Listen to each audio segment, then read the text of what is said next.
Olá, bem-vindo ao Melhor e Mais Justo. 15 dias de governo interino e as notícias são desesperadoras, para dizer o mínimo.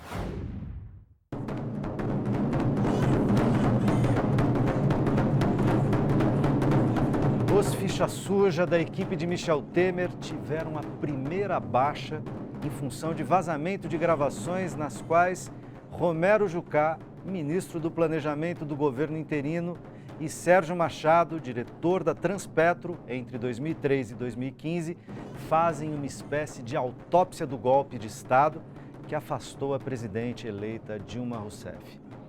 A gravação é aterradora, envolvendo a grande mídia, ministros do STF e vários políticos do PMDB e do PSDB. Isso tudo segundo Jucá e Machado. Aliás, entre os objetivos do golpe estaria barrar a Operação Lava Jato. Por muito menos, o senador Delcídio do Amaral foi preso e virou réu no Supremo. Mas, até agora, o STF permanece em silêncio. Como entender esse terrível acontecimento e seus funestos efeitos para o país? Essa é a conversa que começa agora no Melhor e Mais Justo. Para essa análise, convidamos Laura Capriglione, jornalista do Jornalistas Livres, e Eduardo Fagnani, professor do Instituto de Economia da Unicamp, pesquisador do Centro de Estudos Sindicais e do Trabalho e coordenador da rede Plataforma Política Social. Bem-vindos. Com tantas ilegitimidades, pelo menos do ponto de vista ético, parece que a trégua política suposta pelo governo interino está longe de acontecer. Como analisar este momento? Eu vou começar com as damas, viu, Eduardo? Laura. Bom, eu acho que para quem esperava trégua, o que nós estamos vendo é a guerra de todos contra todos, né? Quer dizer, tá claro que nós estamos vivendo um período de, quer dizer, um governo que acabou de estrear, em que teve grandes jornalistas propondo a trégua, a tal da trégua dos 100 dias, como se o Michel Temer tivesse sido eleito, né? Não, vamos dar uma pacificada no país. E o que a gente está vendo é um descalabro completo, quer dizer, denúncias, vazamentos, não se sabe de onde, não se sabe por quem. Desmentidos. Desmentidos. Ministro falando uma coisa, o presidente interino sair correndo para dizer não é bem assim. Uma desmoralização.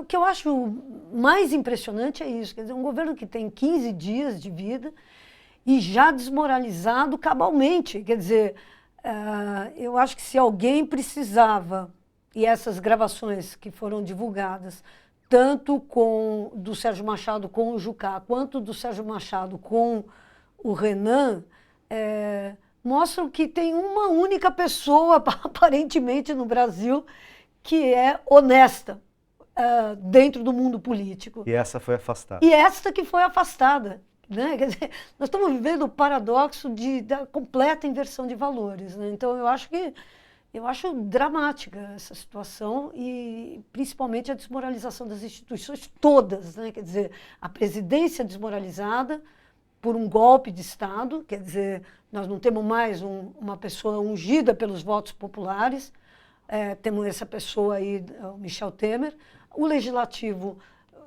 como sempre, chafurdando na lama, e o Judiciário absolutamente apequenado pelas denúncias. Então, nós estamos vivendo um período terrivelmente dramático para o Brasil, para a vida pública brasileira. Eduardo, queria te ouvir sobre isso também, mas já aproveitando a tua competência na economia, porque junto com o vazamento do Jucá, que foi o primeiro daquelas gravações feitas pelo Sérgio Machado, um dia depois vieram o anúncio das primeiras medidas econômicas da equipe do presidente interino, portanto do Meirelles, coordenadas pelo Meirelles. Que você juntasse, quer dizer, de um lado, como é que você ouviu os vazamentos, os que apareceram até aqui, e como é que você ouviu as medidas econômicas, as primeiras de muitas que se anunciam? Bom, eu concordo muito com a análise que a Laura fez, quer dizer, essa ideia de que que foi tão propagada por tantos interlocutores do golpe, que nós teríamos uma trégua política, tá certo? É uma falácia, tá certo?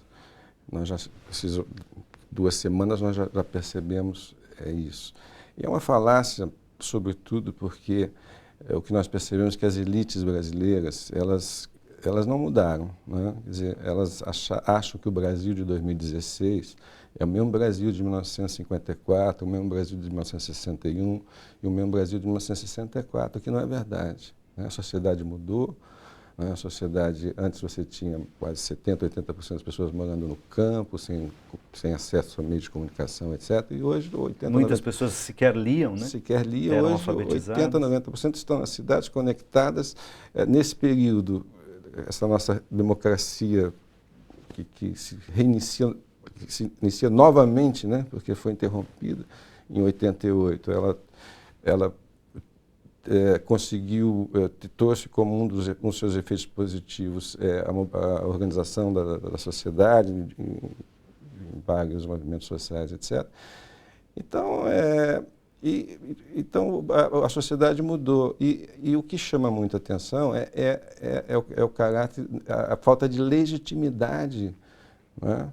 Quer dizer, as próprias pessoas que apoiaram hoje veem que é um governo que não querem essas pessoas lá, né? Agora, na questão econômica, você tem um elemento adicional que mostra, portanto, só para concluir, quer dizer, eu não acho que não vai ter trégua. Essa trégua não existe. Nós estamos vendo aí os vários movimentos. Eu acho que os jornalistas livres têm feito um papel extraordinário de mostrar o que a mídia normalmente não mostra, né? Nós estamos vendo o que está acontecendo, tá certo? Em vários lugares, etc. Mas eu também acho que essa trégua não acontecerá, muito pelo contrário, você vai ter uma tensão social maior por conta da questão econômica. Tá certo? Por quê? Porque o objetivo da política, porque você poderia dizer o seguinte, não, nós vamos arrumar a economia vai voltar a crescer, vamos gerar emprego, vamos tal, e as coisas vão melhorar. Só que o que foi feito sinaliza exatamente na posição contrária. Quer dizer, a economia não cresce com as medidas que foram adotadas nessa semana, tá certo? E também não cresce por conta de que a economia tem a ver com confiança, né? Quer dizer, quem que vai investir no Brasil com esse cenário que nós estamos vendo, né? E qual a visão que os investidores têm do ponto de vista internacional, né, com essas matérias que foram divulgadas pela imprensa internacional, mostrando que nós somos, na verdade, uma república das bananas, tá certo? Do ponto de vista dessa representatividade no Congresso, né? As medidas que foram anunciadas antes não vão levar ao crescimento, vão levar ao aprofundamento da recessão e, o que é mais grave, elas caminham no sentido de você retirar direitos importantíssimos, tá certo? A saúde está numa crise terrível por conta do que a gente acompanha diariamente, dos cortes que já foram feitos em 2015, 2016, né, e antes, e o que está em jogo é simplesmente retirar o financiamento, idem para a educação, idem para a previdência, né? Há uma pauta no Congresso que retira direitos trabalhistas, né? Então, eu vejo um quadro que, além desse componente político que a Laura colocou, a economia não ajuda. Agora, nenhum centavo, nas primeiras medidas pelo menos, nenhum centavo na conta dos ricos, né, da plutocracia. Quer dizer, não vimos nenhuma medida que fosse na direção de tributar lucros e dividendos, de ter algum tipo de imposto sobre grandes fortunas ou grandes heranças, de ter um aumento de alíquota do imposto de renda para os salários muito altos, nada disso, né? Não, mas você está apresentando alternativas para quem pensa no país, para quem pensa, bom, como é que eu saio dessa recessão? Eu tenho que crescer, eu tenho que rever as isenções fiscais, fazer reforma tributária, combater a sonegação. Eu posso fazer economia, um ajuste fiscal pelo lado das receitas, por exemplo, tributando os ricos, como você está dizendo. Mas essa não é a análise. a minha avaliação é o seguinte: o que está em curso no Brasil hoje, né, é implantar um projeto que perdeu 4 eleições. Tá certo? É isso. Eu concordo totalmente com o professor e acho que o que eu acho é o seguinte, quer dizer, dessa guerra que a gente está falando, de todos contra todos, tem um protagonista que é inevitável que se levante, já está se levantando, né, que é o movimento social. Claro. Quer dizer, quando você tem uma desmoralização completa das instituições, dos políticos, dos poderes e tal, e ao mesmo tempo um movimento social que está íntegro, né? Quer dizer, um movimento social que está com todas as suas forças, está nos cascos. Ele, aliás, ele se treinou agora em se rearticulou, inclusive. E se rearticulou, né? ele se treinou mesmo no reconhecimento do outro, do movimento social que está ao lado, como há muito tempo a gente não via. Isso é que é o bacana, quer dizer, nós estamos numa contradição que é a desmoralização completa de um lado e de outro lado as forças da democracia dos movimentos sociais que, pelo contrário, se reencontraram como, eu acho que desde o início do governo do PT, há 13 anos atrás, não se via. Então, é muito interessante a gente ver que, por exemplo, o corte do Minha Casa Minha Vida, 11 mil moradias anunciadas, já leva a uma rearticulação que encontra como resposta única do atual governo não a negociação, não a política, não nada disso, mas é a repressão e o pau, né? Quer dizer, isso aí em 2013 a gente já viu que o pau pode ter um efeito reverso muito, jogar gasolina mais ainda na fogueira, né? Quer dizer, então, acho que a gente vai ter um momento de emergência e de irrupção dos movimentos sociais, como há muito tempo a gente não viu. Agora, com essa tensão crescente que você diz, né? Porque governos ilegítimos tendem a usar o braço armado do Estado, a repressão, como arma, porque eles são ilegítimos, não conseguem representar só pela força. Então, a gente tende a ter uma escalada da repressão. Eu né? acho que, não acho que seja por acaso que nós temos Alexandre de Moraes no Ministério da Justiça, quer dizer, nós sabemos muito bem quem é esse homem, quer dizer, nós em São Paulo sabemos muito bem quem é esse homem, nós que acompanhamos as ocupações dos estudantes secundaristas, crianças de 12, 13 anos sendo massacradas pela Polícia Militar de São Paulo, sabemos quem é esse homem, entendeu? Quer dizer, sob todos os pontos de vista, nós não estamos falando de alguém que respeita a liberdade de manifestação. Não, a ação da PM nas periferias. A ação das PMs na periferia, em São Paulo a absoluta incompetência dele para pegar e punir os assassinos. A gente teve chacinas medonhas em Osasco, Barueri, que não tem, até agora não tem ninguém sequer investigado. Quer dizer, é um momento que eu acho que nós temos um governo ilegítimo, um governo desmoralizado, instituições desmoralizadas, um movimento social que tem tudo para lutar pelas... E vamos combinar, o Alexandre de Moraes não tem a Polícia Federal. Ele tem o controle das polícias militares todas do Brasil, porque a principal polícia militar, que é de São Paulo, exporta know-how para o resto do país. Então, e ele era o comandante da Polícia Militar até ontem. Então, é um momento... E advogado do Eduardo Cunha. É um momento de grandes riscos, né? De grandes tensões e de grandes riscos. O fato é o seguinte, a Casa Grande está tremendo. Eu acho que a Laura coloca um ponto importante, que o que aconteceu, a reação a esse golpe, foi a defesa da democracia e da cidadania, dos direitos sociais. Né? Muitas pessoas que estavam, de certa forma, chateadas com a política, etc., por questões partidárias, vieram agora em defesa da democracia e dos direitos sociais. Né? Isso acho que é uma coisa importantíssima, os direitos e os movimentos sociais estão aí.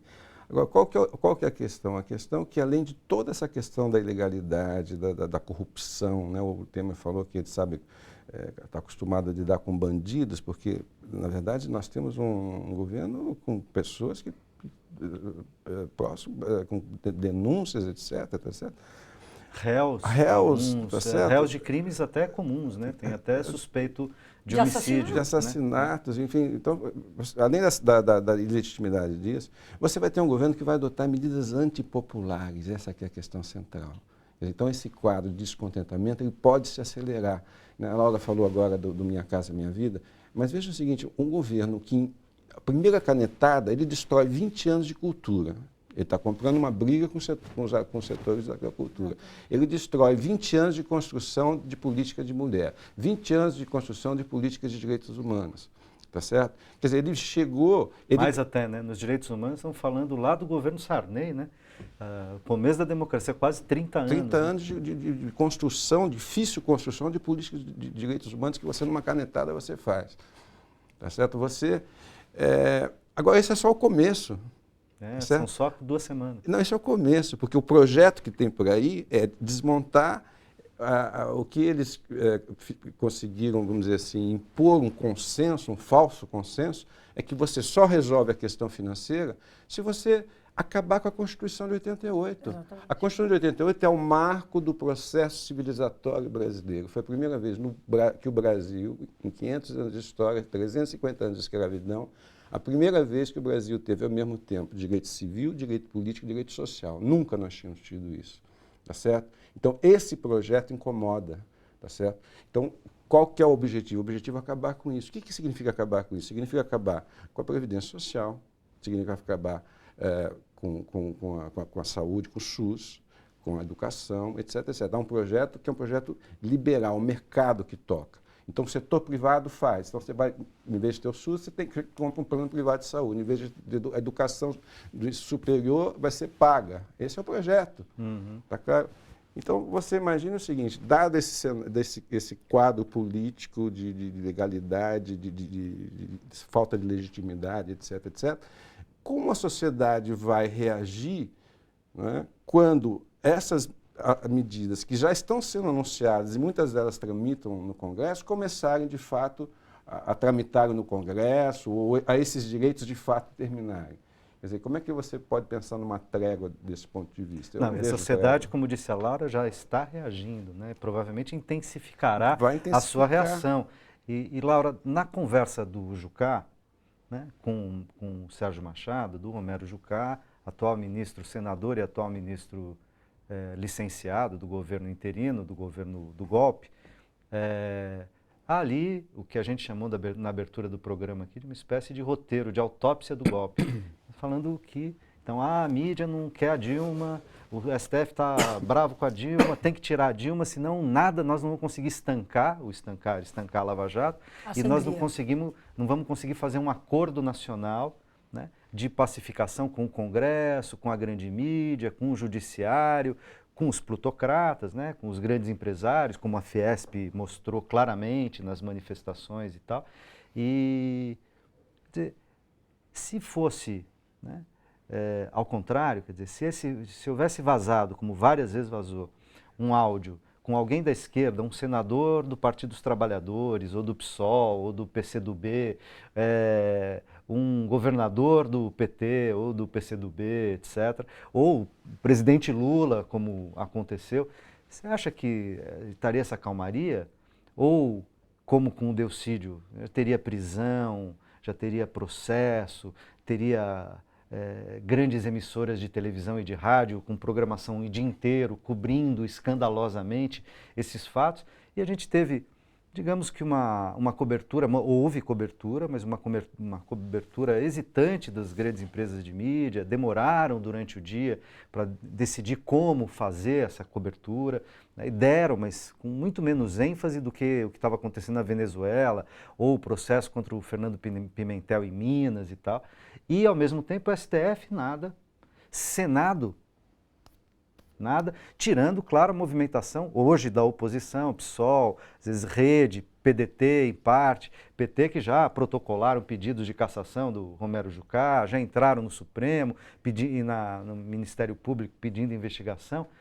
Como que você lê essa reação da sociedade, da mídia, do judiciário, em face de uma fala que, a meu ver, é escandalosa, né? Quando você ouve a conversa do Jucá com o Machado, é escandalosa. talvez a do Renan seja menos escandalosa do ponto de vista do roteiro do golpe, mas é também relevante, né, ou não? Não, é tão obscena, né? Eu acho que o termo mesmo é obsceno, Obscena, né? Quer dizer, acho que é um negócio que é assustador, né? Quer dizer, de fato, você tem toda a razão. Mas se o Lula, num daqueles áudios em que ele xinga um, xinga outro, a dona Marisa, coitada, que apareceu falando das panelas e tal. Quer dizer, Os pedalinhos. aquilo foi criminalizado de uma maneira tão absoluta, né? Quer dizer, uma mãe falando com o filho foi um escândalo nacional, né? No Jornal Nacional teve até encenação da fala, do diálogo da mãe com o filho, da dona Marisa com o filho. E é impressionante, nesse momento, a sobriedade com que a mídia tradicional se comporta, como se fosse... Bom, estamos cobrindo. Eu vi o Alexandre Machado no Bom Dia Brasil comentando assim, olha, está errado, isso não poderia acontecer, e tal, uma sobriedade, quando ali claramente estava sendo forjado o golpe. Quer dizer, aquilo lá foi antes do impeachment, foi antes da votação. Uhum. É um negócio de um escândalo. E ali as razões do golpe aparecem escancaradas. Quais são as razões do golpe? Era preciso acabar com a Lava Jato. Era preciso evitar que ela nos atingisse. Portanto, temos que fazer isso já. E a Dilma não vai conseguir fazer, então temos que fazer já. Uhum. Eu acho muito lindo que a gente esteja vivendo esse momento em que a gente tem as redes sociais para fazer essa contranarrativa. Quer dizer, ontem, hoje, o dia inteiro, amanhã, provavelmente, a informação vai ser dada pelas redes sociais. Quer dizer, o escândalo, o escândalo e o destrinchamento desse discurso, desse vazamento, vai ser feito, está sendo feito pelas redes sociais, de uma maneira como nunca se viu, né? Quer dizer, se a gente estivesse vivendo, isso que o professor falou, se a gente estivesse vivendo 64, pronto, estava resolvido, não tinha problema. Meia dúzia de pessoas saberiam de fato o que ocorreu. Meia dúzia de pessoas saberiam, e acabou, ponto final. Nós estamos vivendo um momento em que a polifonia é tamanhamente democrática que ela escancara os abusos, o escândalo, a obscenidade desses caras. A Casa Grande está pelada na frente de todo mundo. Essa que é a verdade, né? A Casa Grande está nua. Acha que ainda pode, mas ela está nua. As pessoas estão vendo. Hoje a gente está vendo o MBL, Movimento Brasil Livre, um dos movimentos golpistas, um dos protagonistas do golpismo, envergonhado com o que está acontecendo. Por quê? Por causa do peso das redes sociais. Então, eu não tenho dúvida, eu acho que nós estamos... a crise desse governo é uma crise hoje, é uma crise, além da crise institucional, a gente tem a crise da narrativa. Para quem veio para limpar, eles estão imundos, né? Quer dizer, a crise da narrativa é a seguinte, eles estão imundos na frente do povo brasileiro inteiro. Eu acho sensacional o que nós estamos vivendo, é uma tragédia, mas é uma tragédia que todo mundo está vendo, os atores mais ou menos como eles são, né? Então, a gente acabou de ouvir a Laura falando da divulgação da gravação, né, do vazamento, com o Jucá e com o Renan. Mas a gente, ontem à tarde, teve também o vazamento dos áudios, a divulgação do vazamento dos áudios do Sérgio Machado com o ex-presidente José Sarney, na qual, entre outros fatores, o Sarney dizia que ia ajudá-lo a tentar fazer com que o caso não voltasse, ou não fosse para a primeira instância em Curitiba, o caso do Sérgio Machado, mas que isso não devia envolver advogados e nem reuniões ou conversas com muita gente, ser muito discreto, etc. Como interpretar isso, se é que dá para interpretar, Eduardo? Eu acho que é gravíssimo, né? Porque também coloca por terra uma tese muito difundida, que as instituições funcionam no Brasil, tá certo?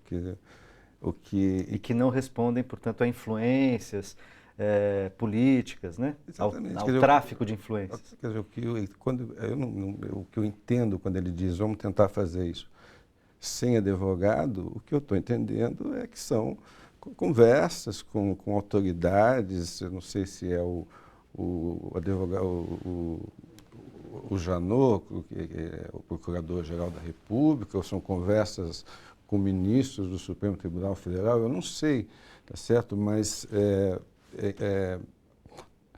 me leva a crer que sim, né? Quer dizer, então, você tentar, na verdade, é uma forma de você interferir nas investigações, etc., etc., que mostra que essas instituições são permeáveis a esse tipo de influência, o que é muito grave, né? Além da seletividade toda que nós temos visto, enfim, há várias evidências disso, né? Então...